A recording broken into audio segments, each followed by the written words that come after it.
ओम नमो भगवते वासुदेवाय।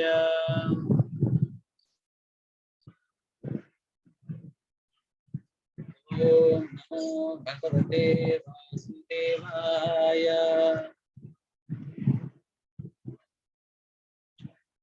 ओम नमो भगवते वासुदेवाय।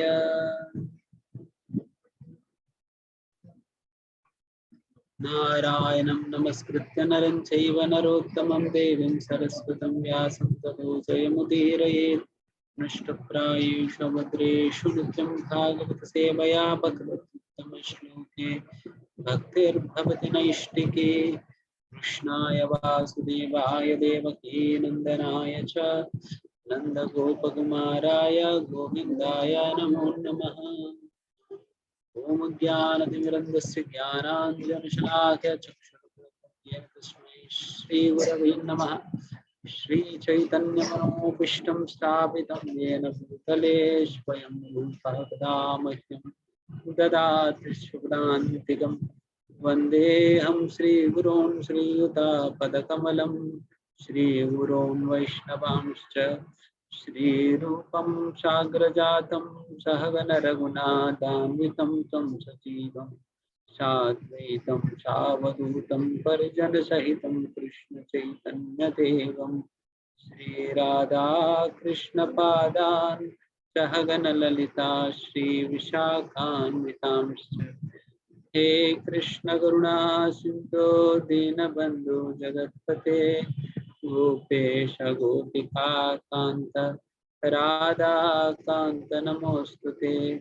तप्त कांचन गौरांगी राधे वृंदावनेश्वरी वृषभानुसुते देवी प्रणमामि हरिप्रिये। वाञ्छाकल्पतरुभ्यश्च कृपा सिन्धुभ्यैव च पतितानां पावनेभ्यो वैष्णवेभ्यो नमो नमः। जय श्री कृष्ण चैतन्य प्रभु नित्यानंद श्री अद्वैत गदाधर श्रीवासादि गौर भक्त वृंद। हरे कृष्णा कृष्णा कृष्णा हरे हरे, हरे राम राम राम हरे हरे। नमो विष्णुपादाय कृष्णप्रेष्ठाय भूतले श्रीमते भक्तिवेदांत स्वामिनिति नामिने।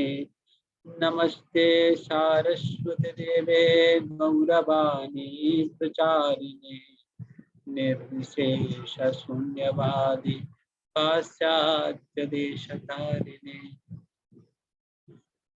हरे कृष्णा। स्वागत सभी का।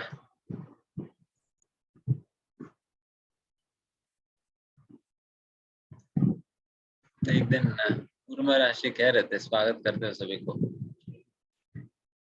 जिस प्रकार से आज मैं आपका स्वागत कर रहा हूँ, एक न एक दिन आपको भगवान गोलोक वृंदावन में स्वागत करेंगे आपको।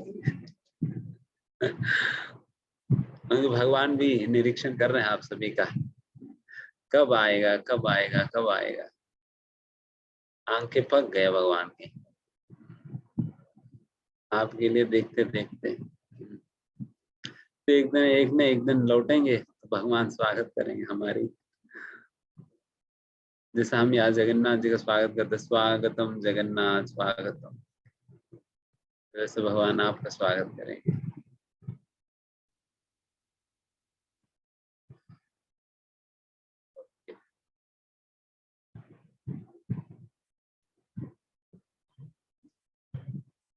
That is 14 chapter 38.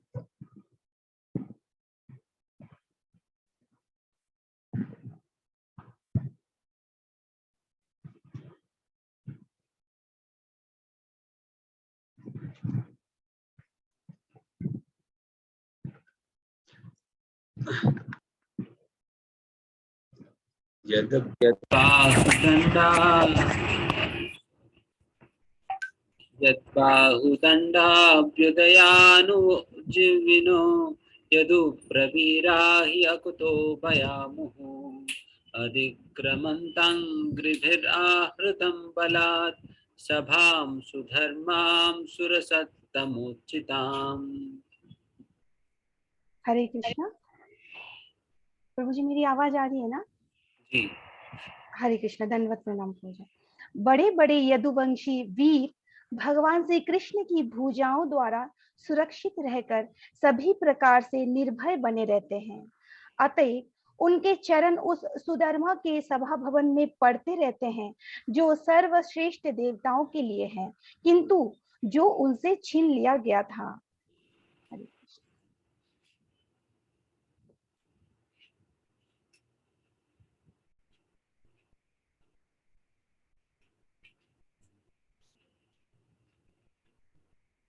भगवान श्री कृष्ण के द्वारा संरक्षित यदुवंशियों के विषय में यहाँ पर चर्चा किया जा रहे हैं।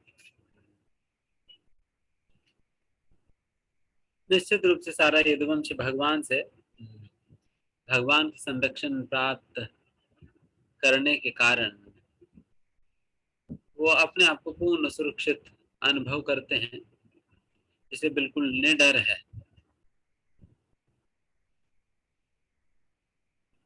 ये लक्षण है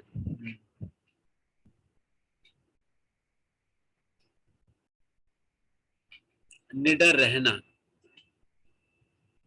जिसने भी भगवान का आश्रय ग्रहण करा है तो उनका एक लक्षण है,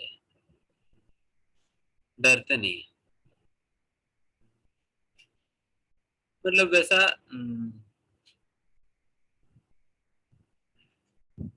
ठीक है, डर को तो समाप्त तो नहीं किया जा सकता है। अभी के समय पर समस्या यही है कि जिससे डरना चाहिए उससे डरते नहीं है, जिससे डरने का जरूरत है उससे डरते हैं। भक्त भी डरते हैं जिससे डरना चाहिए, और जिससे डरने की जरूरत नहीं है तो उससे डरते भी नहीं।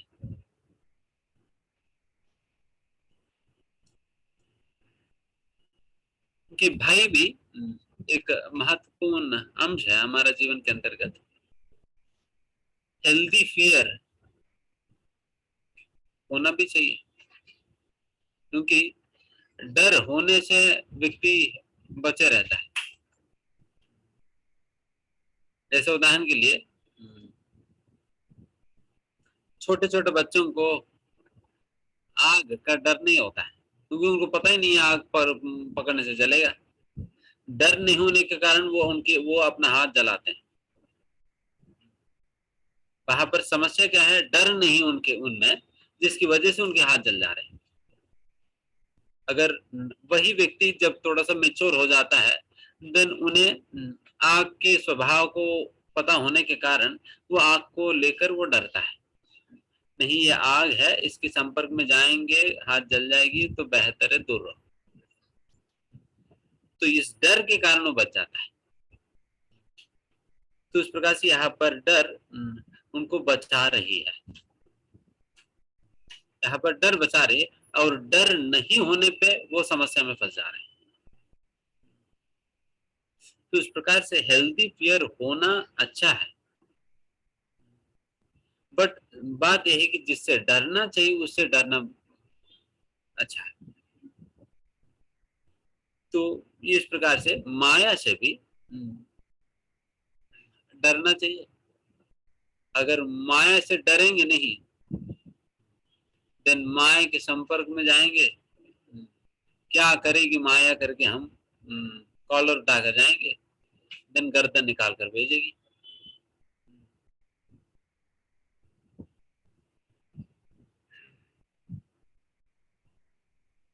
तो इस प्रकार से माया से डरना अच्छा है। एक बार श्रील प्रभुपाद जी कहते हैं अपने शिष्यों से, The problem with my disciples is that they do not fear Maya. वो डरते नहीं माया को लेकर। समस्या ही है, डरना चाहिए। डरेंगे तो बचे रहेंगे। Because it is said in English, जैसे इंग्लिश में proverb है कि fools rush where the wise fear to go. जहां पर बुद्धिमान लोग जाने से डरते हैं, वहां पर तो मूर्ख दौड़ दौड़ कर जाता है। मूर्ख वहां दौड़ दौड़ कर जाएगा जहां पर बुद्धिमान लोग जाने से डरते हैं। तो वो कौन है? माया। People are rushing. कोई बेंच कार में रश कर रहे हैं, कोई मोटर बाइक में रश कर रहे हैं, कोई एरोप्लेन में रश कर रहे हैं। कहाँ के लिए? माया के लिए। So in this way, people are heading to Maya. And यहाँ पर भक्त बचने का मुख्य कारण यही है, उन्हें माया के स्वभाव जानते हैं। जिस प्रकार से बच्चे थोड़ा सा मेच्योर होने के बाद आग के स्वभाव जानने के कारण आग से बचा रहता है, उसी प्रकार से एक भक्त जब मेच्योर होता है फिर उन्हें पता है कि माया के संपर्क में जाने से मेरे हाथ जल जाएगी, तो इसलिए बेहतर है मैं उसके संपर्क में ना ही जाऊं। बट मूर्खों को लगता है कि प्रभु जी, I am kind of invincible to Maya. मेरे को माया क्या बिगाड़ेगी, क्योंकि ऑलरेडी इतना बिगड़ा हुआ है, तो और बिगाड़ने के लिए कुछ बचा नहीं है, तो इसलिए सोच रहे हैं कि और क्या बिगाड़ेगी।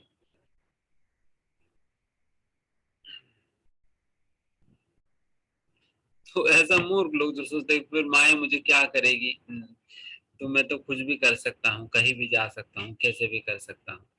Then this is all foolishness because he is not sufficiently fearing Maya. इसलिए एक प्रकार के डर होनी चाहिए, अन्यथा दिक्कत है। एक और बात इस भय को लेकर ही है कि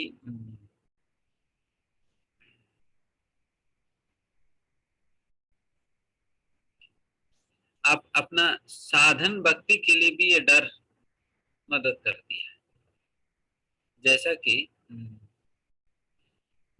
जिनके अंदर कोई बीमारी को लेकर डर सा है, देन फिर वो उस बीमारी के संबंधित दवाई को बहुत श्रद्धा के साथ और बहुत नियम से उसे स्वीकार करेगा, बहुत नियम से स्वीकार करता है। बिकॉज उन्हें पता है कि ये बीमारी जब बिगड़ जाएगी मेरा हालत खराब हो जाएगी, तो बेहतर है दवाई नियम से ले लो और बचे रहो। बट जो मूर्ख, जिन्हें बीमारी की प्रभाव की अंडरस्टैंडिंग नहीं है, देन फिर वो तो इतना सीरियसली दवाई नहीं लेगा, जिसकी वजह से बीमारी और बढ़ जाएगी, जिसकी वजह से उनके शरीर में और तकलीफ बढ़ जाएगी। तो यहाँ पर भी दवाई लेने के लिए भी ये डर जो है, ये फियर फैक्टर काम करता है। ये फियर फैक्टर वहां पर भी काम करता है, तो इसलिए बहुत सही है। बट ये हेल्दी फियर है। बट दूसरी ओर भय भी इतना विपरीत, इतना ज्यादा भी नहीं हो जाना चाहिए जिसकी वजह से व्यक्ति कंप्लीटली पैरालाइज्ड ही हो जाए। जैसे व्यक्ति को जब डर बहुत ज्यादा हो जाता है, जैसे मान लो किसी को एक्सीडेंट की डर है, जिनको एक्सीडेंट की थोड़ा सा डर है वो क्या करेगा, व्हीकल से बचते हुए फुटपाथ पे चलेगा। और वही डर जब बहुत ज्यादा हो गया, देन उनको कहे प्रभु जी आप मार्केट जाकर ये सामान ले आइए, फिर वो कहें प्रभु जी मुझे बहुत डर लगता है प्रभु, पता नहीं मैं जाऊंगा तो पता नहीं कौन सा एक्सीडेंट हो जाएगी। एंड आजकल तो गाड़ियां फुटपाथ में चलने लगी है, आजकल गाड़ियां फुटपाथ में चलने लगी, पता नहीं कौन सा गाड़ी टक्कर मार देगी। तो प्रभु जी है ही एक ही जीवन, वो भी निकल जाएगी। तो इस प्रकार से विचार कर जाएंगे नहीं। इज ओवरली फियरफुल, तो उसकी वजह से पैरालाइज्ड। इसलिए बहुत ज्यादा भी भय नहीं होनी चाहिए, और वो भय नहीं मतलब नहीं होना चाहिए। रादर एक मॉडरेट तरीके से, इसलिए हम बता रहे हैं हेल्दी फियर होनी चाहिए। एंड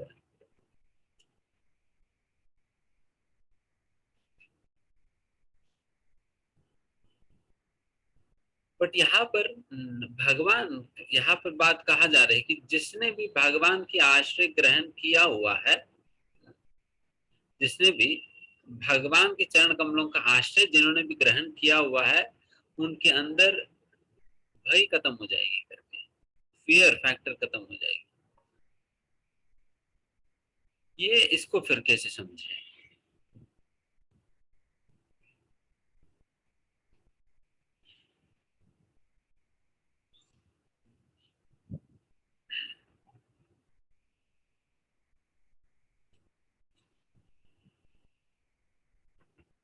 डेफिनेटली, इसलिए भगवान के चरण कमलों को अभय चरण कहा जाता है। वन हु ऑफर्स फियरलेसनेस, निर्भयता को प्रदान करते हैं भगवान के चरण कमल। एंड जैसा जिसने भी भगवान के चरण कमलों का आश्रय ग्रहण किया हुआ है, उनके अंदर सारा भय खत्म हो जाता है। एंड कौन सी भय खत्म हो जाएगी? देखिए, one kind of fear drives a person to lead materialistic life. Another kind of fear drives a person to lead a spiritual life. एक प्रकार का भय एक व्यक्ति को प्रेरणा देती है भौतिक जीवन जीने के लिए, और दूसरी प्रकार के भय एक व्यक्ति को प्रेरणा देगी आध्यात्मिक जीवन जीने के लिए, आध्यात्मिक जीवन जीने के लिए। इसलिए जो यहाँ पर जो भय खत्म हो जाएगी, वो भय है जो भय हमें भौतिक जीवन की ओर आगे ले जाती है।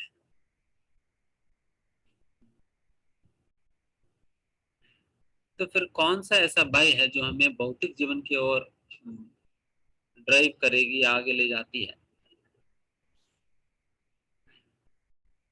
इसका यही है कि when fear is mixed with materialistic conception of life, जब भय जीवन के प्रति भौतिक कॉन्सेप्शन के साथ जब मिल जाता है, देन फिर वो भय हमें भौतिक जीवन की ओर ले जाती है। इसका मतलब ये है कि आप सोच रहे कि आपके जीवन के अंतर्गत समस्याओं का समाधान भौतिक है, बिकॉज आप सोच रहे हैं आप अपने जीवन के अंतर्गत समस्याओं का समाधान भौतिक है, इसलिए वो भय हमें भौतिकता की ओर ले जाएगी। बिकॉज आप सोच रहे हैं समाधान जो है भौतिक है, इसलिए भौतिक प्रकार के प्रयास करेंगे उस भय को दूर करने के लिए, अपने आप को बचाने के लिए आपके सारा प्रयास भौतिक हो जाएगी, आपके सारा प्रयास भौतिक हो जाएंगे। Because you believe, you have faith that this fear can be driven away only by materialistic things. भौतिक चीजों से ही ये भय खत्म हो सकती है। इस प्रकार की आपकी श्रद्धा है, इस प्रकार की आपकी विश्वास है, इसलिए वहां पर भय आपको भौतिक जीवन की ओर ले जा रही है।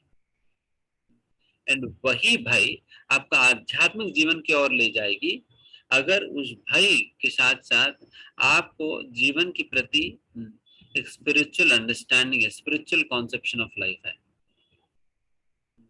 देन वही भय आपको आध्यात्मिक जीवन की ओर ले जाएगी। तो इस प्रकार से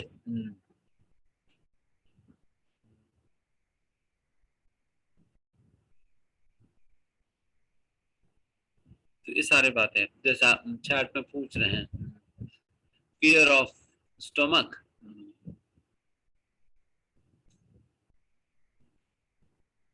उस खाना कहाँ से मिलेगी?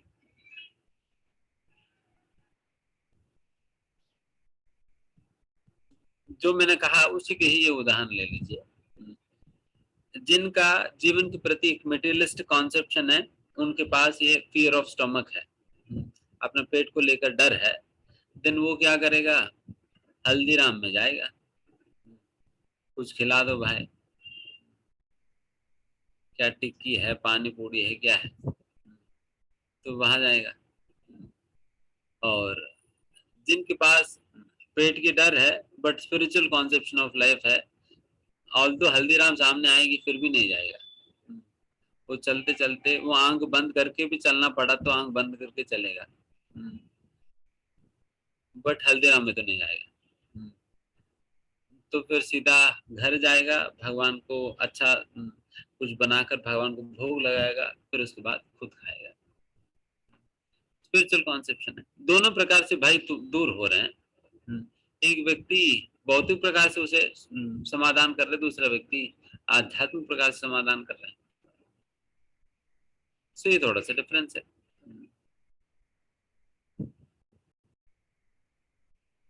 यस, जैसे वैसा कोई पूछ रहे कि fear of future, fear of financial security.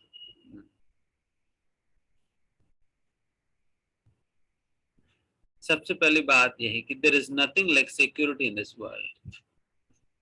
कुछ भी सिक्योर नहीं है, एवरीथिंग इज वर्नरेबल, कभी कुछ भी हो सकता है, सिक्योरिटी है ही नहीं।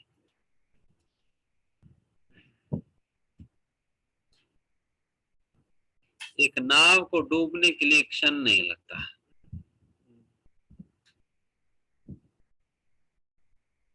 जैसे सबसे सबसे पहली बार जब टाइटैनिक शिप को चला गया था, जो सब इस संसार के अंदर सबसे बड़ा शिप है, सभी लोग उसके ऊपर आर्टिकल्स लिखे थे कि the ship is completely invincible, इसका कुछ भी नहीं होने वाली है।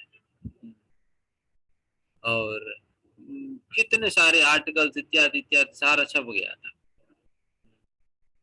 बट इतना बड़ा टाइटैनिक शिप एक वॉयज भी कंप्लीट नहीं कर पाई, एक वॉयज भी, एक बार भी ट्रिप कंप्लीट नहीं कर पाई। पहली बार ही सब कुछ खत्म हो गया। एंड उस शिप में जाने के लिए कितने बड़े बड़े धनी लोगों ने अपना अपना टिकट बुक करके फिर गए थे, सभी के सभी डूब कर मरे थे। So although people were thinking कि Titanic ship will offer security, no security, कोई सिक्योरिटी ऑफर नहीं कर सकते। तो इन दैट केस बात यही कि देखिए, वी शुड सिंपली डू, हमें जो करनी चाहिए वो करिए, जो आप कर सकते हो बस उतना आप करिए। बट ये मत सोचिए जो मैंने किया है उससे सिक्योरिटी मुझे मिलने वाली है, नहीं। सिक्योरिटी अल्टीमेटली देने वाला तो भगवान है, सिक्योरिटी अल्टीमेटली देने वाला तो भगवान है। एंड आपकी कर्म के अनुसार जो कुछ भी आपको मिलना है, वो चाहे आप कुछ भी कर लो, आप उसे रोक नहीं सकते। आप कुछ भी करो उसे रोक नहीं सकते,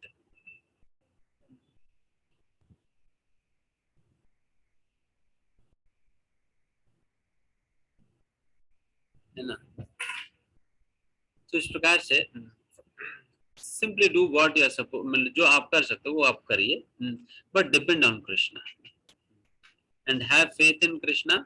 what ever he is going to do with me, भगवान जो कुछ भी मेरे लिए करेंगे, वो मैं समझू या ना समझू, बट वो तो मेरे लिए अच्छा ही है।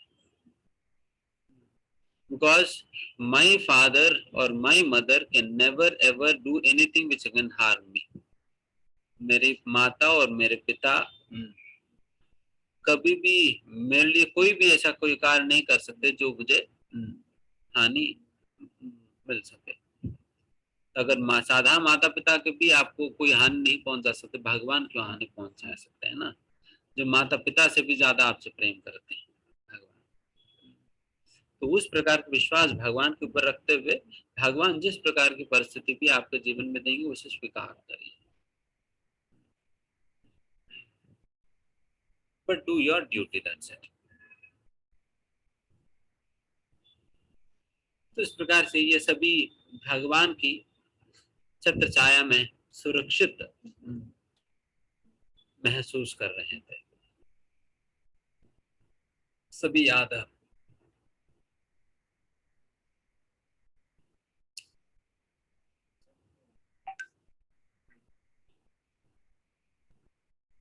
प्रभुपाद जी बहुत सुंदर बात शास्त्र में लिखते हैं, ये डर कैसे खत्म हो जाते हैं करके।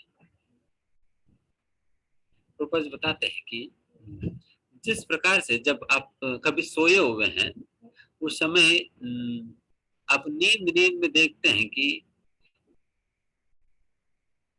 कभी कोई आकर आपकी गला पकड़ लिया या कोई शेर आपके पीछे पड़ गया, देन फिर आपको भागते भागते भागते खूब पसीना निकल रहा है, एंड सच में नींद में भी पसीना निकल जाता है उस समय, एंड हम बिल्कुल क्या कहते हैं बहुत जोर जोर से सांस भी लेने लग जाते हैं उस समय, real as if everything is happening really करके लगता है, सब कुछ सच में हो रहा करके लगता है। अगर गला दबा रहे हो तो आपको सांस नहीं मिलेगी। कभी कभी कोई चिल्लाने लग जाते हैं, कोई कोई बिल्कुल फाइटिंग वाले एक्शन में भी आ जाते हैं। तो ऐसी स्थिति में उनकी जितना भी डर है उससे वो मतलब तुरंत खत्म हो जाएगी उनको उठा देने से। उस समय बस उनको उठा दो, उनको तुरंत पता चल जाएगी ना कोई शेर है ना कोई गला दबाने वाला है, तो इसलिए फिर ना कोई दर्द है। एग्जैक्टली इसी प्रकार से ही हम भी अभी जीवन में जितने भी जो भी कष्ट इत्यादि चीजें हम अनुभव कर रहे हैं वो एग्जैक्टली एक स्वप्नवत एक सपने की तरह खत्म हो जाएगी जैसा आप जग जाएंगे। as soon as you wake up spiritually all of that comes to zero। जो भी आप अनुभव कर रहे थे, जो भी आपको डरा रही है वो सब कुछ खत्म हो जाएगी केवल जग जाने से। बट समस्या है कि इतना आसानी से जग नहीं रहे हम लोग।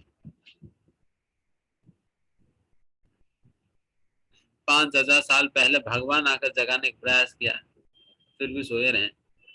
500 साल पहले चैतन्य महाप्रभु आए थे, तो बेटे जग जाओ, फिर उस समय भी जगे नहीं। और फिर 100 साल पहले प्रभुपाद जी आए थे, वो भी जगा रहे थे। फिर हमने कहा कि अभी नींद पूरा नहीं हुआ, थोड़ी देर बाद देखेंगे, अगला अलार्म पे देखेंगे। हम कई बार अलार्म रखते हैं 5 बजे, 5:10, 5:20, 5, 5:30। तो उस प्रकार से भगवान भेज रहे हैं, जब भी आपने अलार्म रखा है भगवान भेज रहे जगाने के लिए, पर जग नहीं रहे। बट थिंग इज दैट आप जैसे जग जाएंगे तुरंत ये सारा all of this fear will be vanished. तो उस प्रकार से निर्भय हो जाता है व्यक्ति, because he is waking up to the reality.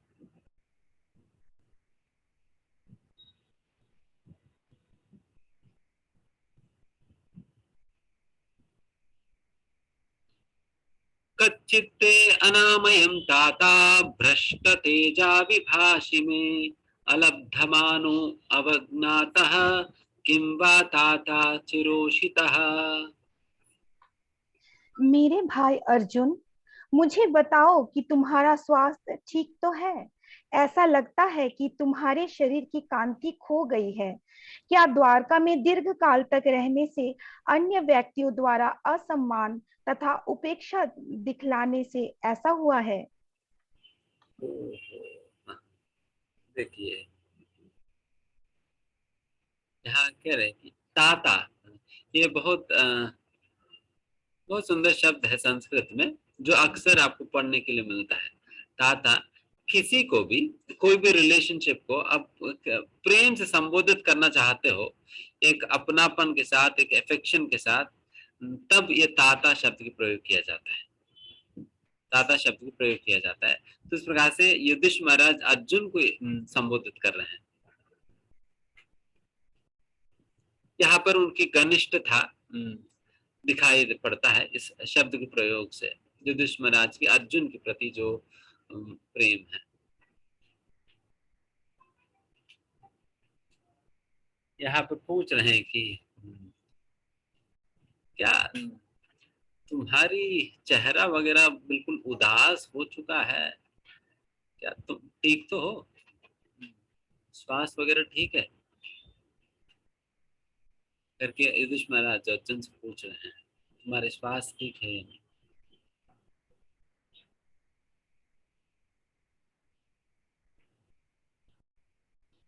या किसी ने आपको अपमान तो नहीं किया, क्योंकि कोई अपमान करने में भी तो हमारा चेहरा उतर जाता है ना। तो उतरा हुआ चेहरा को देखते हुए युधिष्ठिर महाराज अपना अनुमान लगा रहे हैं, हो सकता है कि आपके श्वास खराब हुए, नहीं तो किसी ने आपको अपमान कर दिया हो।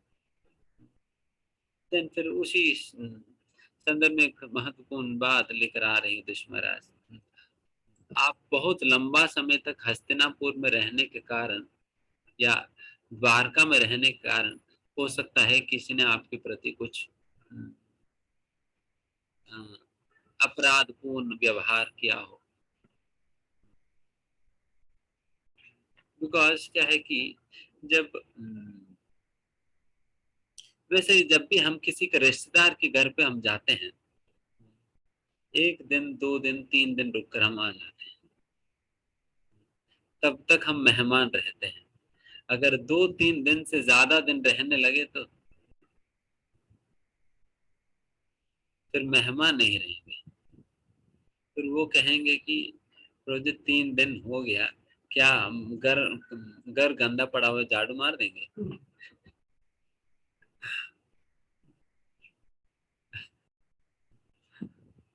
थोड़ा सब्जी वब्जी काटने में मदद कर देंगे क्या।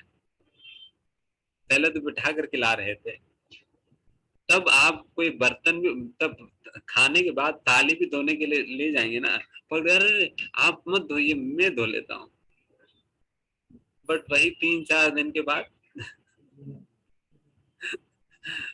थाली धोने को पोछा लगा देना।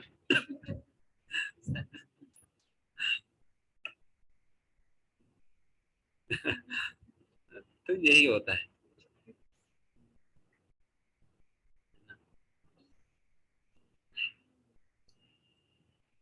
Because familiarity breeds content. अति परिचय जब हो जाता है देन वो आदर की भावना खत्म हो जाती है, आदर की भावना खत्म हो जाती है, ये भी समस्या है। एंड दूसरी ये भी बात है कि लोगों की असलियत में उस प्रकार की भावना नहीं जो भावना दिखाते हैं। जिस प्रकार की भावना है तो थोड़े समय के लिए जो दिखाते हैं वो हमेशा के लिए नहीं है भावना।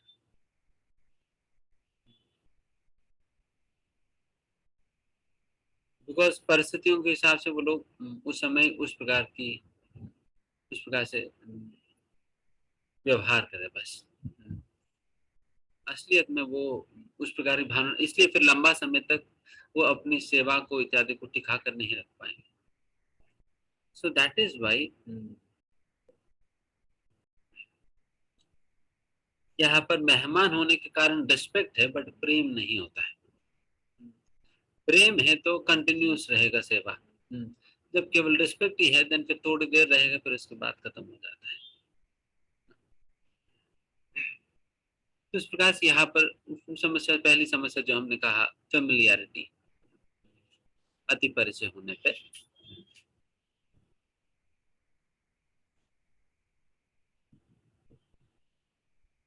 एक बार श्रील रामानुजाचार्य के पास, मुझे एग्जैक्टली ये पास में याद नहीं बट जितने याद हम शेयर कर रहे हैं। रामानुजाचार्य के पास उनका शिष्यों में ही एक बहुत ही वरिष्ठ शिष्य है, शायद उनका नाम है दासरथी या भूल गया उनका नाम। वो आते हैं,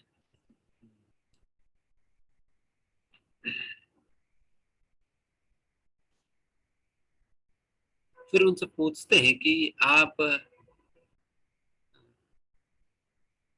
हमें सर्वधर्मान परित्यज्य माम एकम शरणम व्रजा, इस श्लोका की तात्पर्य हमें समझाइएगा, हमें समझ नहीं आ रहे।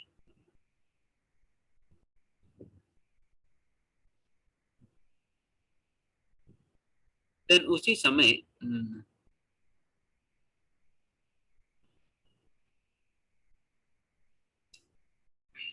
कोई वहां का ही कोई लोकल ब्राह्मण वहां पर पहुंचते हैं। फिर ब्राह्मणाचार्य इन्हें आदेश देते हैं, देखिए कितना विचित्र आदेश है। कहते हैं कि तुम जाकर, ये जो ब्राह्मण है ना, इस ब्राह्मण की काम वाली कल से नहीं आएगी, उस काम वाली की जगह तुम काम करो।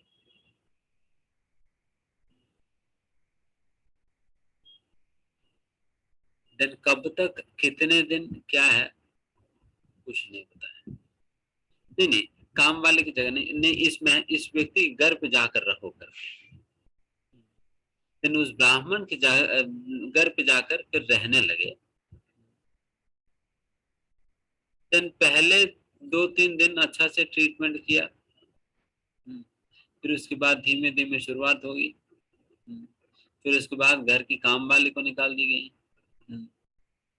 तो फिर सारा काम करने लगे। तो इस प्रकार से सारा काम करते करते करते इस प्रकार से काफी समय के बाद जब एक बार उनका गांव में ही एक बहुत बड़ा कथा का आयोजन किया जाता है, उस कथा के आयोजन के अंतर्गत वो जो वक्ता है वो कुछ मायावाद सिद्धांत इत्यादि कहता है। देन उसी समय यहाँ पे ये जो भक्त ब्राह्मण जैसे वो भी पहुंचते हैं।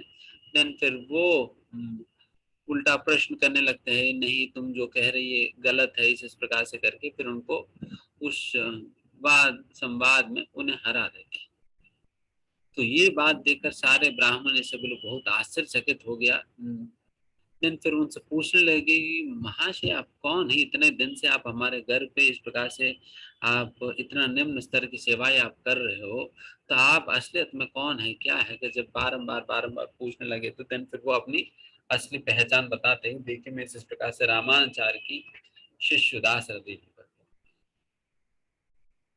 तो ये सुनकर ही सभी लोग आश्चर्यचकित, अच्छा आप इतने बड़ा महान पंडित दाशरथी हो, आप ऐसा क्यों कर रहे हैं, हमारे घर पे आकर इस प्रकार के कार्यक्रम किया है करके। देन वो बताते हैं कि इस प्रकार से हमारा गुरु महाराज ने हमें इस आदेश दिया है। जब हमने पूछा सर्वधर्मान परित्यज्य श्लोका का अर्थ समझाने के लिए, तब हमारे गुरु महाराज ने ये आदेश दिया है करके। देन फिर ये लोग समझ लेते हैं कोई साधारण व्यक्ति ने। देन फिर बहुत सम्मान करके फिर उन्हें बाहर भेज देते हैं। देन ये व्यक्ति दास सीधा रामाचार्य के पास जाकर रामाचार्य से मिलते हैं। फिर उनसे सीधा कहते हैं, रामाचार्य जी अभी सर्वधर्मान परित्यज श्लोका का अर्थ मुझे समझ आ गई, मुझे समझ आ गया करके। और तो मुंह से एक शब्द भी नहीं कहे रामाचार्य, बट उनसे करवा कर दिखा दिया। बस यहाँ पर इस दासरथी को अपने सारे ब्राह्मणत्व पंडित की स्तर सारा उपाधियों को छोड़कर एक निम्न श्रेणी की कार्य केवल अपना गुरु के आदेश का पालन करने के तौर पर करना पड़ा। तो ये तो सर्वधर्मान परिचय जी तो हुआ, दिखा दिए थे। तो इस प्रकार से कई शंकाओं का समाधान हो सकता है कि शब्दों से उसको समाधान ना मिले, उसकी समाधान हमें भक्तिमय कार्यों से मिल जाता है। उसी प्रकार से एक बार श्रील भक्ति सिद्धांत सरस्वती महाराज के पास एक बार शायद मदन मोहन मालवीय, यही शायद मदन मोहन मालवीय पहुंचते हैं। देन फिर वो कई प्रश्न पूछते हैं। देन उसका कोई समाधान भक्तदास महाराज नहीं देते। वो कहते हैं कि पहले एक काम कहते हैं वो करके आओ, फिर उसके बाद चर्चा करेंगे। फिर भेजते हैं बर्तन धोने में, फिर जाकर को बर्तन धोते हैं। फिर उसके बाद बक्सीदास महाराज के पास आकर खड़े होते हैं। फिर बक्सीदास पूछते हैं कि अभी बताओ क्या प्रश्न है। देन वो कहते हैं कि मेरे प्रश्नों का समाधान मिल गई, प्रश्नों का समाधान मिल गया, मैं जा रहा हूँ।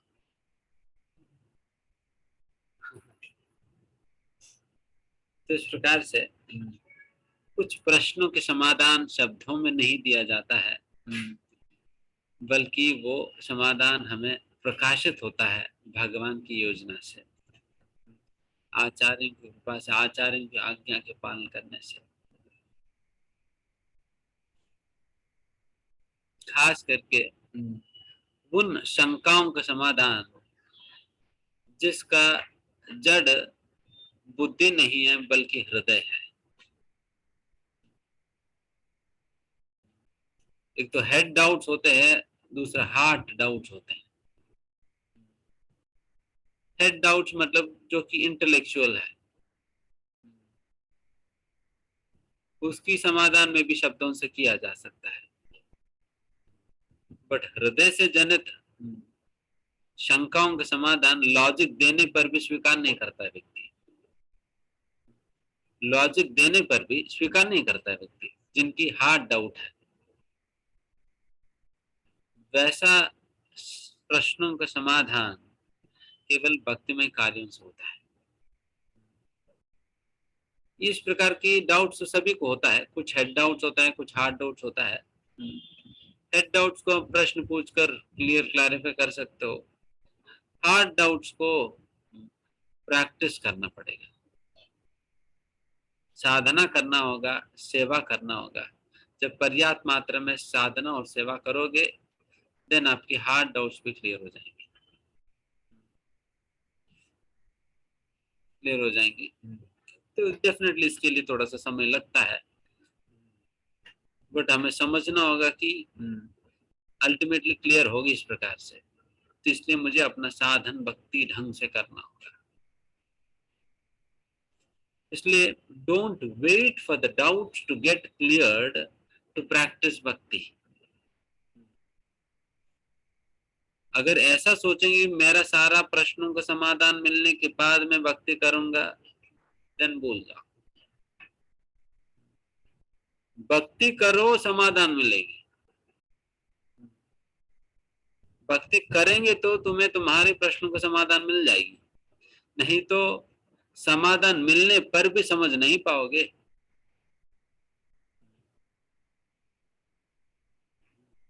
Because this is not physics, mathematics. This is spirituality.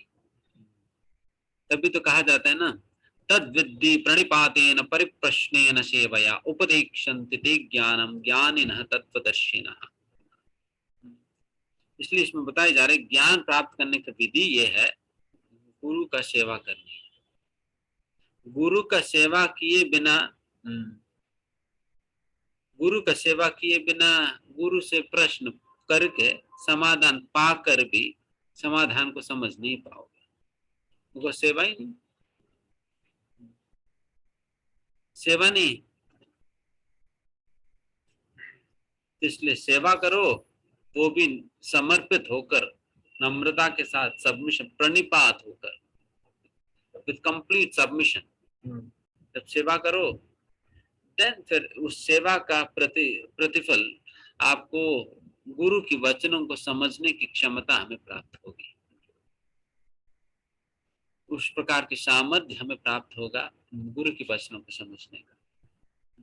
इसलिए सेवा करनी होगी। तो इसलिए आध्यात्मिक प्रकार का ज्ञान, it is not mechanical science, rather it is spiritual science.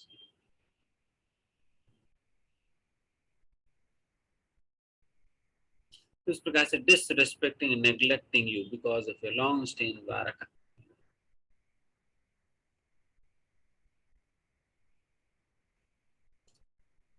But यही एक और विचित्र बात अब देखिए इसी संदर्भ में,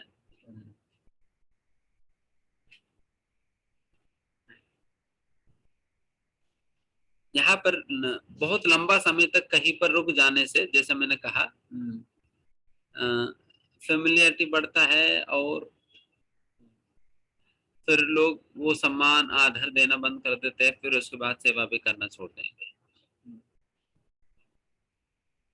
दूसरी ओर आप ये भी तो देख सकते हैं कि you can look at the service of gopis, गोपियों की सेवा आप देख सकते हो।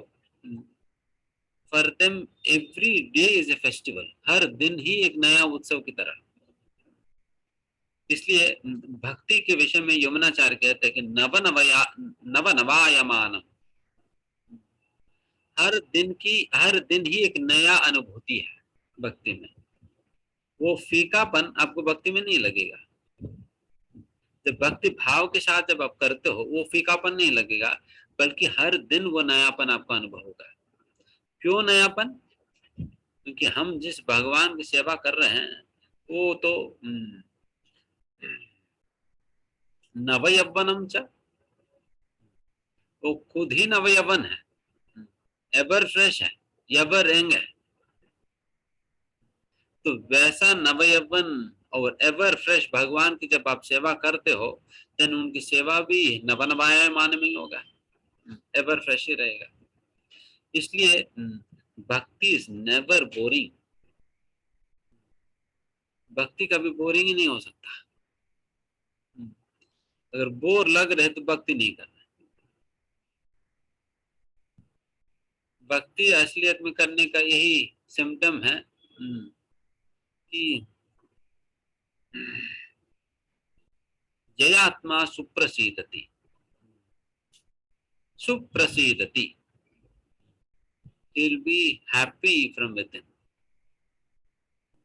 अंदर से खुश रहेगा। ये भक्ति करने का लक्षण है। इसलिए उदास भक्त संभव नहीं है।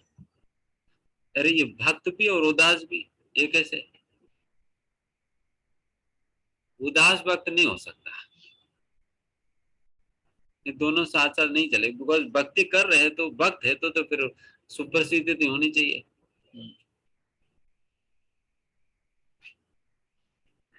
है ना।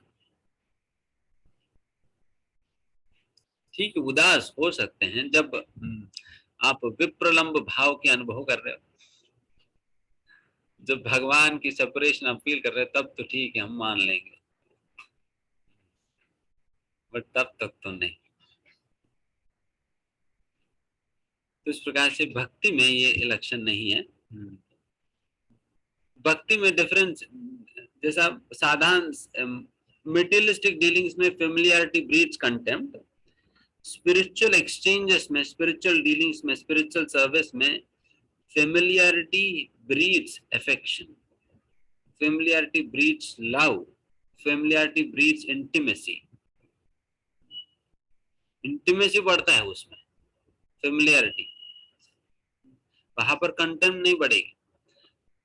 जैसा आप गोपियों का देखिए, गोपियों के केस में वही तो इंटीमेसी बढ़ रहे हैं, फेमिलियरिटी कंटेम्प्ट में रिजल्ट नहीं कर रहे हैं, रादर उनकी इंटीमेसी और बढ़ते जा रहे, और बढ़ते जा रहे, और बढ़ते जा रहे। तो इंटीमेसी आएगी जब वो स्पिरिचुअल एक्सचेंजेस होगा, स्पिरिचुअल डीलिंग्स रहेगा। बट मेटेरियलिस्टिक डीलिंग्स है तो देन फिर 2-3 दिन की मेहमान, बाद में नौकर।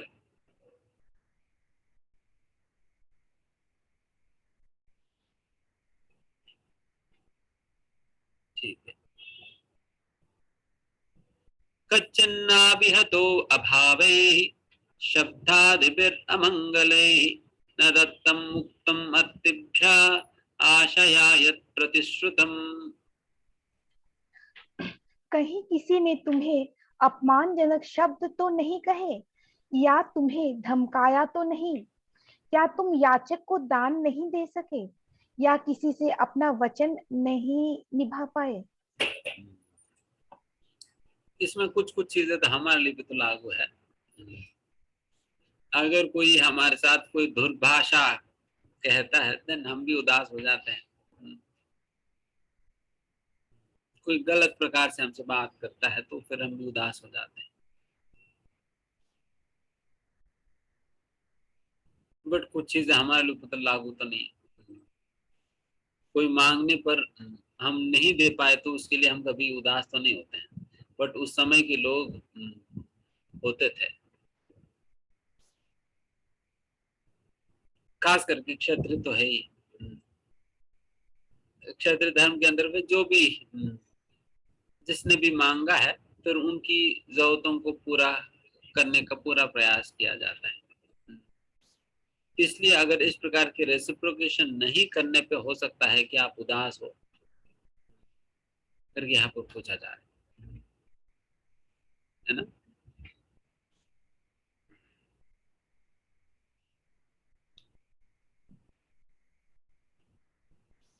Could you not give charity to one who has na dattam?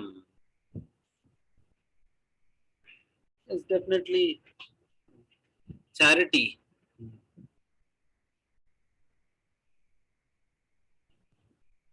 जब भी हमसे कोई कुछ मांगते हैं, यथासंभव हमें मदद करने का प्रयास करनी चाहिए। यथासंभव हमें मदद करने का प्रयास करनी चाहिए।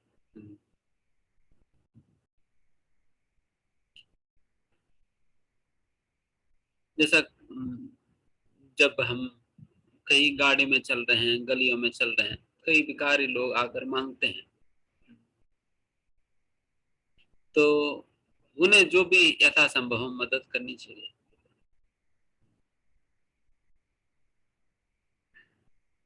बेस्ट है अगर आप अपने साथ कुछ प्रसाद रखें एंड उस प्रसाद को दे उन लोगों को। बेस्ट है। अगर इस प्रकार से संभव नहीं हो सका इस परिस्थिति में, क्या है ना, समस्या है कि एक बार परम पूज्य राधानाथ स्वामी महाराज कहते हैं कि जब भी हम किसी को नकार देते हैं देने से, देन फिर हमारा हृदय कठोर होने लगता है, कठोर होने लगता है। इसलिए देने की भावना को हमें हमेशा अभ्यास करनी चाहिए।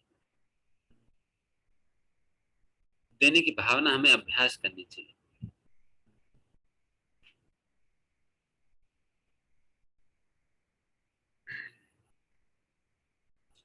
बिकॉज जब आप देंगे आपके हृदय भी कोमल रहेगा, हृदय भी कोमल रहेगा। जब आप नकारने से या मना कर देने से एक प्रकार की खटास की अनुभव करते आप। इसलिए जब भी हमसे संभव है हम देने का प्रयास करते हैं।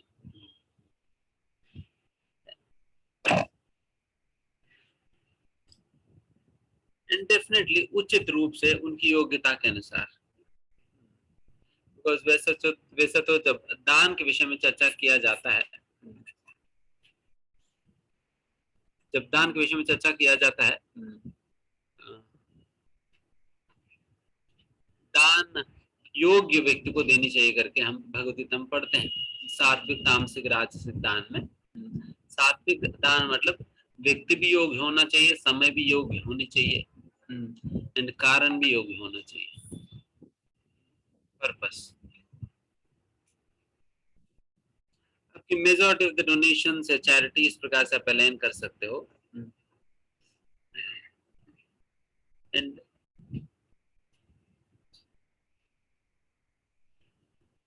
बिकॉज वैसा वैसा साथ ही साथ the more you give Krishna to others, the more you get Krishna। खास करके कृष्ण को दीजिए। जितना आप कृष्ण को बांटेंगे अन्यों को, उतना आपको कृष्ण मिलेंगे भी। इसलिए जितना हो सके उतना आप कृष्ण को बांटिए, श्रीमद् भागवत के रूप में, भगवत गीता के रूप में, भगवान के नाम के रूप में और अन्य मार्गों के द्वारा। जैसे उदाहरण के लिए अभी अभी भद्र पूर्णिमा पिछले 10 तारीख को घटी है, जिस दिन श्रीमद् भागवतम की व्याख्या सुखदेव गोस्वामी ने समापन किया, और जिस दिन परीक्षित महाराज गोलोक वृंदावन में पहुंच गए थे, चले गए थे। तो उस उपलक्ष्य में पूरे इस्कॉन के अंतर्गत श्रीमद् भागवतम की वितरण की प्रयास किया गया था। हजारों की संख्या में श्रीमद् भागवतम सेट्स का वितरण किए थे। एक श्रीमद् भागवतम सेट के अंतर्गत लगभग 18 पुस्तकें होते हैं। वैसे 12 स्कंद है, 12 स्कंदों को 18 पुस्तकों में प्रभुपाद जी ने लिखा है, और इन 18 पुस्तकों का वितरण किया जा रहा था उस दिन भी, और अभी भी चल ही रहा है। 20 तारीख तक ये मैराथन है भद्र पूर्णिमा के उपलक्ष्य में। और आप में से भी कोई इस प्रकार से भद्र पूर्णिमा के उपलक्ष्य में इस प्रकार श्रीमद् भागवतम प्राप्त करना चाहें या अन्यों को देना चाहे, ये बिल्कुल बेस्ट समय है, बिकॉज इसी समय ही श्रीमद् भागवत की कथा हुई थी नैमिषारण्य शुक्रताल में सुखदेव और परीक्षित महाराज के बीच में। इसलिए बहुत ही अच्छा समय है, उपयुक्त समय श्रीमद् भागवतम को अपने घर पे उसकी स्थापना करने का, और साथ ही साथ अन्यों को इसे एक उपहार के तौर पे देने का भी उपयुक्त समय है। तो जिन्हें भी चाहिए वो संपर्क कर सकते हैं। ठीक है निवेश। तो इस प्रकार से श्रीमद् भागवतम के माध्यम से भी आप भगवान को किसी के घर पे, किसी के जीवन में पहुंचा सकते हो। एंड इस्कॉन में कार्यक्रम कभी खत्म ही नहीं होता। तभी जैसा भागवतम की मैराथन खत्म हुआ, वैसा वर्ल्ड होली नेम वीक शुरू हो जा रहे। अभी 17 तारीख से हरिनाम का वितरण करेंगे। अभी तो भागवतम के रूप में लोगों के पास भगवान को पहुंचा रहे हैं, तभी भगवान के नाम के रूप में लोगों के पास भगवान को पहुंचाएंगे। तो इस वर्ल्ड होली वीक के अंदर सभी लोग 17 से लेकर 23 तक है। ये 7 बहुत ही महत्वपूर्ण दिन है। कई आचार्यों का प्राकट्य दिवस इत्यादि इसी समय आता है। तो इस समय वैसे पूरा इस्कॉन के अंतर्गत पूरा वर्ल्ड में एक प्रकार की कंपटीशन जैसा होता है, जपाथॉन। जपाथॉन होता, जपाथॉन में क्या है कि सभी भक्त ज्यादा से ज्यादा जप करते हैं 7 दिनों में। कोई प्रतिदिन 64 माला करते हैं, कोई 128 माला कर रहे रोज, कोई रोज 192 माला कर ले रहे हैं। तो इस प्रकार से ज्यादा ज्यादा माला करने का प्रयास करते हैं। उसके साथ साथ वो खुद भी करते हैं और ज्यादा लोगों को भगवान के नाम जप करने में लगाते हैं। जैसे मान लीजिए कि आप अपने सोसाइटी में सभी लोगों को पार्क में बुलाया, बिठा दिया, और आप अपने साथ एक माला करा दिया। देन फिर कितना हो गया, 50 लोगों को बिठाकर आपने करा दिया, तो 50 माला हो गया। तो आपकी काउंट 50 हो गया अभी। तो उस प्रकार से एक सिंपल हेल्दी कंपटीशन जैसे, ताकि ज्यादा लोगों तक हम भगवान के नाम पहुंचा सके। एक मूड क्रिएट करने के लिए हरिदास ठाकुर की प्रसन्नता के लिए इस प्रकार की कार्यक्रम का आयोजन किया जाता है। इसलिए इस पूरा हफ्ते भर में सारे क्लासेस भी हरिनाम की महिमा के ऊपर ही होता है। हरिनाम मतलब सब कुछ हरिनाम सेंट्रिक होता है। हरिनाम के ऊपर ही सारे क्लासेस भी होते हैं। एंड सभी लोग इसी प्रकार से प्रयास करते हैं, खुद भी जप की संख्या बढ़ा देते हैं और अन्यों से भी जप कराते हैं। दिन भर यही काम करते रहते हैं। ऑफिस में भी जाओ, 4-5 लोगों को बिठा देंगे और माला कराएंगे ब्रेक में, तो यही काम करते रहते हैं। एंड उसके साथ साथ इसी में एक और वर्ल्ड होली वीक में एक और कार्यक्रम ये भी है कि लोगों से हरे कृष्ण महामंत्र बुलवा के उनकी वीडियो बनाते हैं। उनकी वीडियो बनाकर वीडियो अपलोड करते हैं। उसका भी कॉम्पिटिशन है, फॉर्चुनेट पीपल करके। तो इस प्रकार से पिछली बार तो पूरा वर्ल्ड में नोएडा मंदिर नंबर 1 आई थी इस वीडियोस बनाने में। जितने भी लोग मंदिर आए सभी लोगों का हाथ खड़ा करवा दिया और हरे कृष्ण महामंत्र बुलवाए, वीडियो रिकॉर्ड किया और डाल दिया। अगर 50 लोगों को इकट्ठा करके 50 लोगों से एक ही बार में बुलवा भी सकते हैं तो 50 हो गया। So this is a transcendental competition simply to encourage people to distribute holy name. And उसी प्रकार से हरे कृष्ण महामंत्र के स्टिकर्स भी चपका के बांटते हैं लोग, ताकि सभी के घरों में अगर हरे कृष्ण महामंत्र के स्टिकर लग जाए, कभी ना कभी तो भगवान के नाम देखेंगे, कभी ना कभी पढ़ेंगे, कभी ना कभी पढ़ेंगे। बिकॉज भगवान के नाम लेने की महिमा क्या कहा जाए। एक बार जीव गोस्वामी शायद कहते हैं कि जिसने भी अगर कहा है एक बार भगवान श्री कृष्ण नाम लेने का मतलब है 1 करोड़ अश्वमेध यज्ञ संपन्न करना, ये व्यक्ति पाषंडी है, क्योंकि वो भगवान के नाम की महिमा को नहीं जानता है। वो सोच रहे कि भगवान के नाम एक बार लेना मतलब 1 करोड़ बार अश्वमेध यज्ञ करना। ये कौन सी कंपैरिजन, ये कोई कंपैरिजन ही नहीं है, कोई कंपैरिजन। भगवान के नाम की तुलना तो 1 करोड़ अश्वमेध यज्ञ नहीं। आप जो कुछ भी जोड़ना है जोड़ दो, फिर भी भगवान के नाम के बराबर तो कुछ भी हो ही नहीं सकता, कुछ भी हो नहीं सकता। उसको पाषंडी कह दे रहे हैं, मतलब पाषंडी मतलब नास्तिक व्यक्ति है जिनको भगवान पे ही, भगवान के नाम पे विश्वास ही नहीं। पाषंडी मतलब जिसने ऐसा सोचा। आप सोचिए, एक अश्वमेध यज्ञ करने के लिए ही लोगों को कितना मेहनत लगता है, और वैसे 1 करोड़ अश्वमेध यज्ञ के बराबर एक नाम को मानना भी पाषंडी बताया जाए। और ऐसा नाम अगर किसी एक व्यक्ति से आप बुलवा सके, देन कितनी बड़ी भाग्य है आपका और उनकी भी। इसलिए तो इस प्रकार से भगवान को पहुंचाइए अन्यों के घरों पे, भगवान के नाम के रूप में, श्रीमद् भागवतम के रूप में। एंड फिर ये खत्म होते ही फिर उसके बाद मैराथन शुरू हो जाएगी भगवत गीता वाला।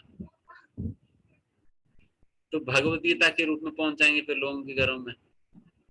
तो प्रभुपाद जी ने यही काम दिया हमें, कृष्ण को बांटते रहो, क्योंकि बाकी धन बांटने से घट जाता है, बाकी धन बांटने से घट जाता है, बट ज्ञान और कृष्ण जितना बांटेंगे उतना बढ़ेंगे, जितना बांटेंगे उतना बढ़ेंगे। इसलिए आप बांटते रहो।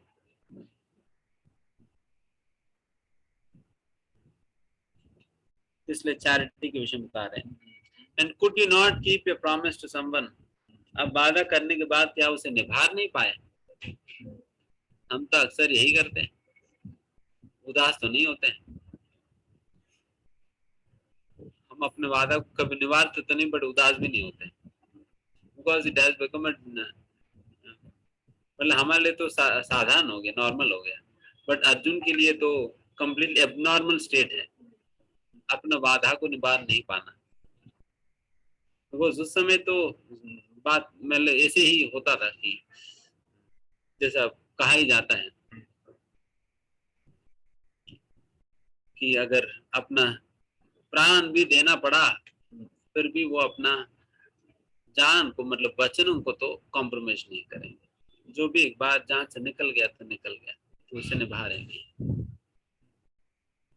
तो उस प्रकार से लोग अपने वचनों बद्ध रहते थे, इसलिए जब भी कोई प्रॉमिस टूटता था टूटने ही नहीं देते थे। बिकॉज वैसा लोग जो प्रॉमिस करके भी तोड़ रहे हैं, उन लोगों को एक सज्जन पुरुष के रूप में ट्रीट ही नहीं किया जाता था। जैसे यहाँ पर माता जी कह रहे प्राण जाए वचन न जाए, उन्हें तो एक नॉर्मल व्यक्ति की तरह ट्रीट ही नहीं किया जाता, उतना वैल्यू देते थे शब्दों, बट नाउ वो नहीं रहा। And this is what is, जैसे हम धर्म के जो 4 स्तंभ है ना, धर्म के जो 4 स्तंभों में एक स्तंभ है सत्य। जब भी हम प्रॉमिस तोड़ रहे हैं तो इसका मतलब वी आर नॉट फॉलोइंग सत्य, सत्य को तोड़ रहे हैं। जब भी हम प्रॉमिस तोड़ रहे हैं, एक बार हमने कहा और नहीं करा तो इसका मतलब हम धर्म की एक पिलर को हम तोड़ रहे हैं।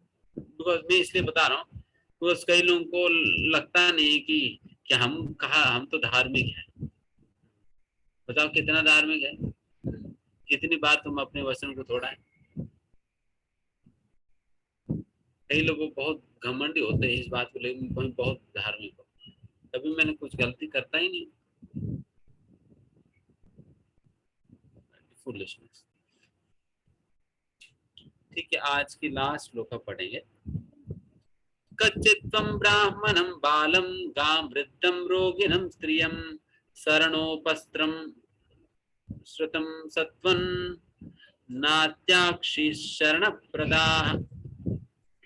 तुम तो सदा से सुपात्र जीवों के यथा ब्राह्मणों, बालकों, गायों, स्त्रियों तथा रोगियों के रक्षक रहे हो। क्या तुम उनके शरण मांगे जाने पर उन्हें शरण नहीं दे सके? एक क्षत्रिय की बहुत बड़ा एक बहुत ही महत्वपूर्ण स्वभाव है।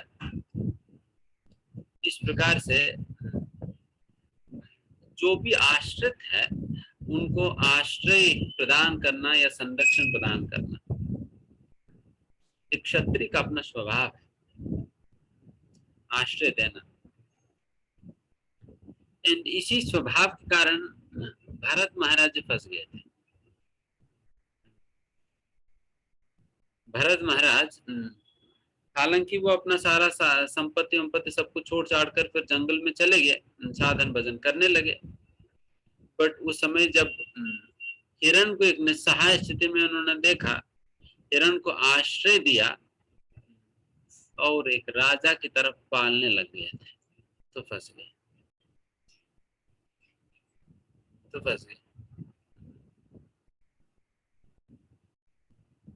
देखो ये अच्छा काम करके भी फंस सकते लोग। वैसे व्यवहारिक दृष्टि से भौतिक लोगों की दृष्टिकोण से ये तो अच्छी काम है, बट उसमें भी फंस जाते। इसलिए आसक्त हम किसी से भी नहीं होनी चाहिए।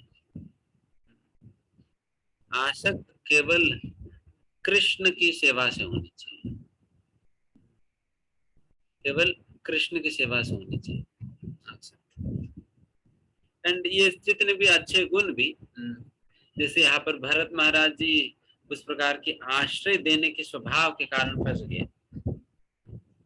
ये अच्छे गुण भी जब तक इन गुणों का प्रयोग भगवान के संबंध में नहीं किया जाता है तब तक ये गुण भौतिक ही रह जाता है और हमें फंसाने का ही काम करेगी,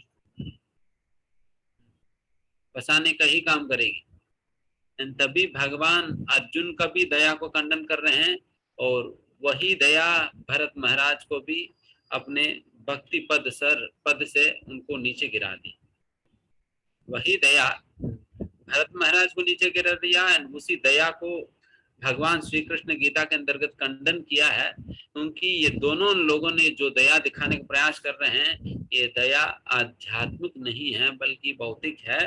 बिकॉज इस दया का संबंध कहीं भी कृष्ण से नहीं है। कृष्ण को जोड़कर नहीं कर रहे थे दया, तो फिर बेकार में वही गुण उन्हें फंसा दे। इसलिए गुण होना अच्छा है, बट ये ध्यान रखना होगा कि गुणों का कनेक्शन भगवान के साथ हो या उसका प्रयोग भगवान के संबंध में ही करें। तो इस प्रकार से यहाँ पर जब कह रहे हैं कि अर्जुन के पास शायद आपके पास कुछ योग्य लोग आए होंगे जो आश्रय देने की योग्य है, बट फिर भी आप आश्रय नहीं दे सका होगा, इसलिए आप उदास हो। जैसा इस समाज के अंतर्गत कुछ लोगों को शारीरिक स्तर पर बलहीन माना जाता है या है ही, या उस प्रकार की सुरक्षा की आवश्यकता मुख्य रूप से इन लोगों को देने के लिए कहा जाता है। एक तो ब्राह्मण, दूसरा बच्चे, गाय, स्त्री, बूढ़े लोग एंड बीमार लोग। ये 6 प्रकार के लोगों को हमेशा किसी भी समाज के अंतर्गत सबसे पहला संरक्षण इन 6 लोगों को देनी चाहिए। 6 लोगों को देनी चाहिए। जिस समाज में इन 6 लोगों का संरक्षण ठीक प्रकार से किया जाता है, देन वो समाज आगे बढ़ सकता है।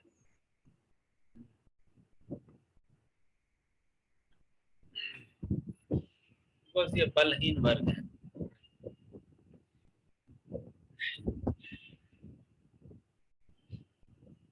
तो उनको इस प्रकार के संरक्षण देने की, वैसे एक राजा के कर्तव्यों में भी सबसे पहले इन 6 लोगों को संरक्षण देने के लिए ही सूचित किया जाता है। कभी भी कोई विपत्ति आने पर सबसे पहले इन 6 लोगों को संरक्षण किया जाता है, फिर उसके बाद ही बाकी लोग। पहले ये 6। ठीक है, फिर यहाँ पर समाप्त करते हैं। किसी का कोई प्रश्न है पूछ सकते हैं।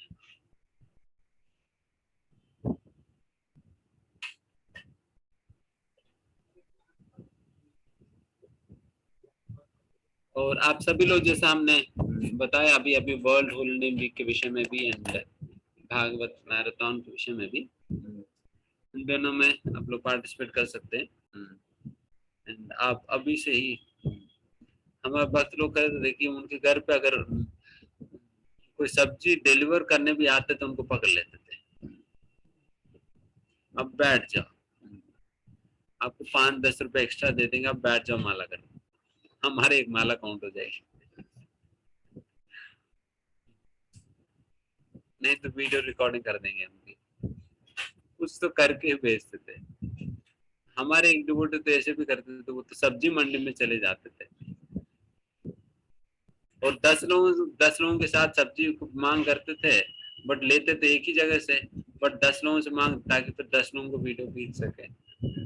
10 लोगों को वीडियो ले लेंगे, फिर एक सब्जी लेकर आ गया।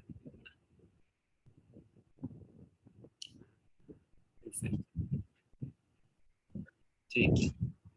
हाँ, हरे कृष्ण जी प्रभु जी। हरे कृष्ण प्रभु जी, thanks a lot for today's class.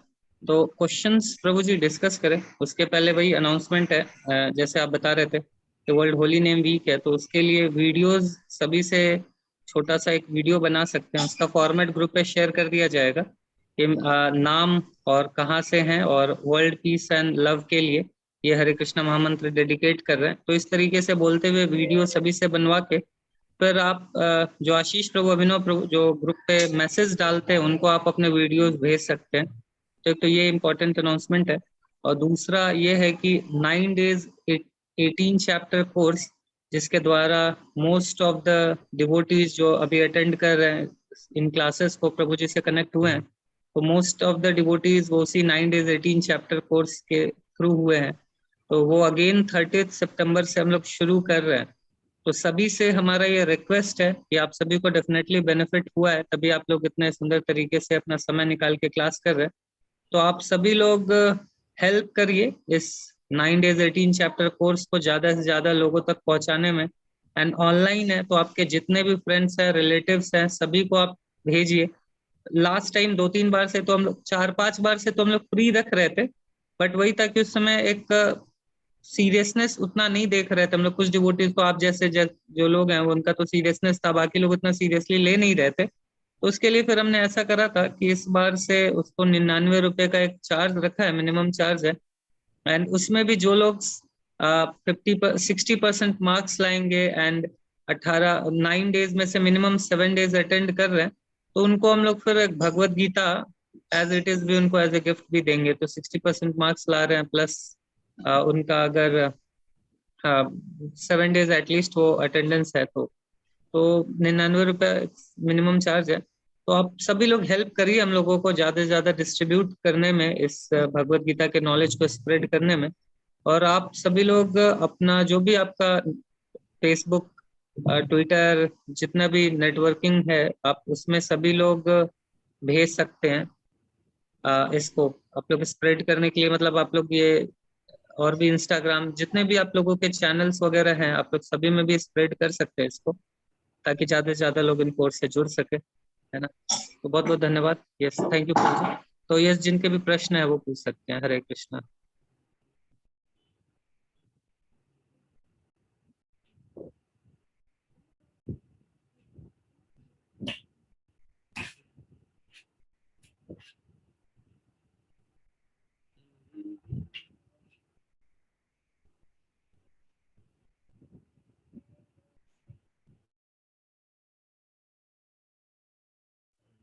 Krishna हरे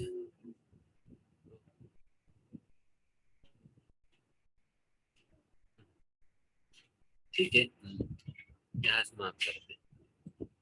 फिर अगले हफ्ते हम पुनः श्रीमद् भागवतम जो 14 अध्याय वापस चर्चा करेंगे। वो बहुत सी बातें हैं तो वो हम चर्चा करेंगे। आप अगर सभी समय मिले तो श्रील प्रभुपाद जी का पहला स्कंद पे इसी 14 अध्याय पे ही कुछ प्रवचन प्रभुपाद जी ने दिया है, तो ये प्रवचन सुनिएगा अगर समय मिला तो, और सुनिए। बहुत ही कई गोप्य बातें प्रभुपाद जी उस प्रवचनों के अंतर्गत शेयर करते हैं। बहुत ही सुंदर सुंदर प्रवचन है। तो संभव है तो कुछ प्रश्न आए हुए हैं चैट पे। Anshul, Hare Krishna, can you tell me what's the difference between Vishnu and Krishna? Is Krishna the incarnation of Vishnu, or Vishnu is incarnation of Krishna? Also, can you tell me the difference between Vaikuntha and Golok Vrindavan? Very good. धन्यवाद। आध्यात्मिक सृष्टि के अंतर्गत जिस प्रकार से भौतिक सृष्टि में अनेक ब्रह्मांड है, अनंत ब्रह्मांड होता है, उसी प्रकार से आध्यात्मिक सृष्टि के अंतर्गत अनंत वैकुंठ होता है। और उन वैकुंठ ग्रहों में एक प्रमुख वैकुंठ ग्रह है जो कि सारा वैकुंठों के बीच में होता है, वही गोलोक वृंदावन है। गोलोक वृंदावन में सारे वैकुंठ ग्रहों में भगवान अलग अलग रूपों में भगवान निवास करते हैं। कहीं पर चतुर्भुज रूप नारायण के रूप में, कहीं पर वामन के रूप में, कहीं कूर्म के रूप में। तो इस प्रकार से अलग अलग रूपों में, अलग अलग ग्रहों में, अलग अलग वैकुंठ में भगवान वास करते हैं। उसी प्रकार से गोलोक वृंदावन मतलब वो वैकुंठ है या वो स्थान है जहाँ पर श्री कृष्ण स्वयं रहते हैं। उसी रूप में विभुज त्रिभंग ललित स्वरूप श्याम सुंदर कृष्ण जो जहाँ पर स्वयं रहते हैं वो गोलोक वृंदावन है। एंड उसी प्रकार से साकेत धाम भी है। साकेत धाम या अयोध्या कहो, उसमें भगवान श्री राम के रूप में वहां पर विराजमान है। सारा शाश्वत रूप है, शाश्वत समय के लिए वहीं पर रहते हैं। तो इस प्रकार से गोलोक वृंदावन और वैकुंठ के विषय में। एंड नेक्स्ट कृष्ण और विष्णु के विषय में ना, जनरली एक अंडरस्टैंडिंग जो साधारणतः लोगों को ये समझ होता है कि विष्णु से कृष्ण आए हुए हैं या विष्णु का ही एक अवतार कृष्ण है करके।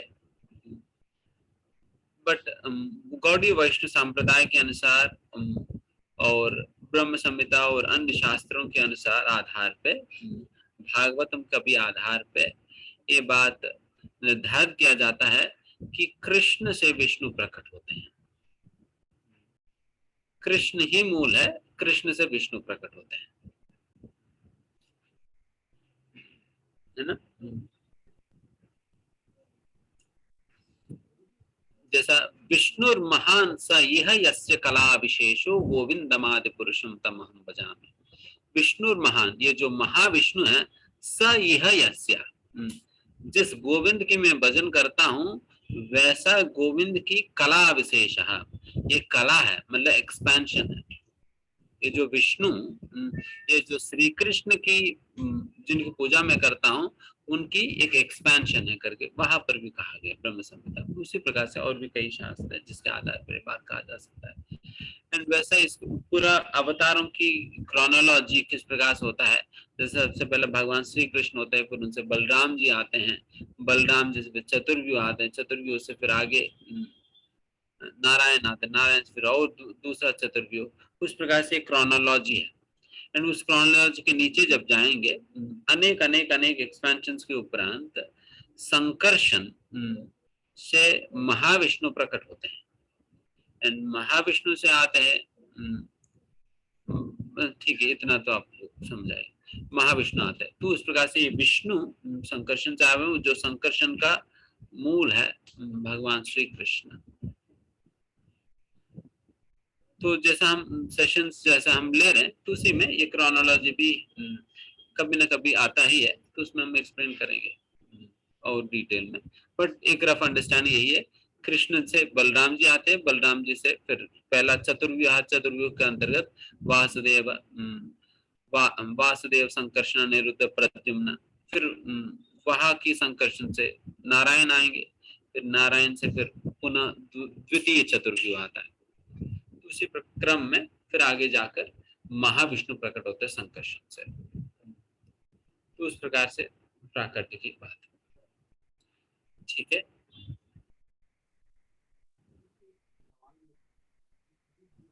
ओके, हम भगवान को धूप बत्ती क्यों दिखाते हैं?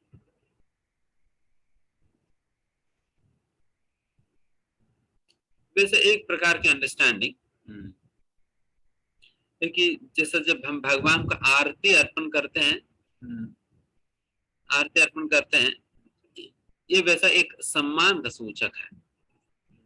जैसा जब भी कोई मेहमान हमारे घर पे आते हैं, अभी तो नहीं, पहले जमाने में उनको माला पहनाकर उनकी आरती करके स्वागत किया जाता था। अभी तो कुत्ते को बेचकर मंगाते हैं, फिर ठीक है इनके साथ आ जाना, इनको रास्ता पता है।